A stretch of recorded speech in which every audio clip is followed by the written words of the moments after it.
Bem-vindos! Nesse vídeo a gente vai falar sobre o cálculo da força-peso em dinâmica, né? Então, como é que a gente pode calcular em algumas situações.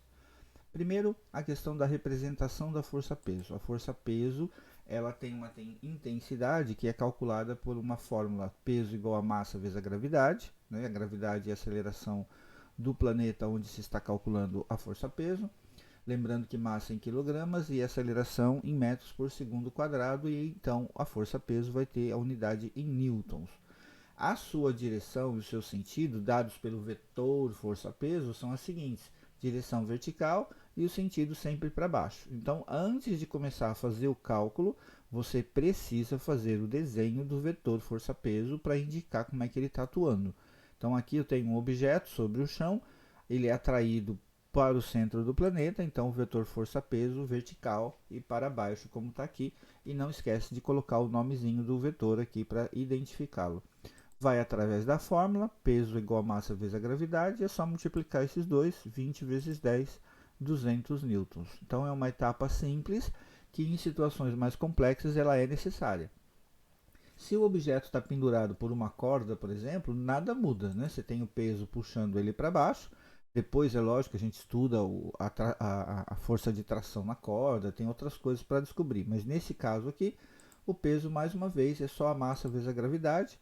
Tem o valor aqui decimal, não precisa se assustar, porque número decimal vezes um número que tem zero, a gente tira esse zero daqui e anda vírgula uma casa. Depois multiplica pelo número que está aqui na frente, que é 1, então 1 não vai fazer diferença. Só andar a vírgula uma casa decimal. Então 105 newtons sem segredo. Mais um exemplo, né? Ou melhor, dois. Eu tenho aqui o exemplo em que ele tá suspenso por uma mola agora, né? Ele já parou a sua vibração, então ele foi estirado e ficou quietinho aqui. E a força-peso mais uma vez para baixo, né? Sem problema nenhum. Peso igual a massa vezes a gravidade, coloco o valor da massa e da gravidade. Olha, eu tenho uma fração, não é para se assustar, só multiplica o de cima, né? Ó, 40 vezes, ou 4 vezes o 10, perdão. E aí, sem problema algum no produto final, né? No resultado final.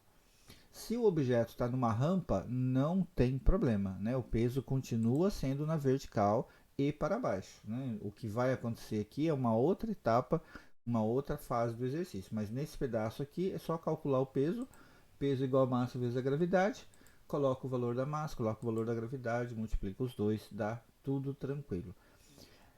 Espero que tenha entendido, é fácil mesmo essa parte, e depois no próximo vídeo a gente fala sobre a força normal. Um abraço a todos, nos vemos no próximo vídeo.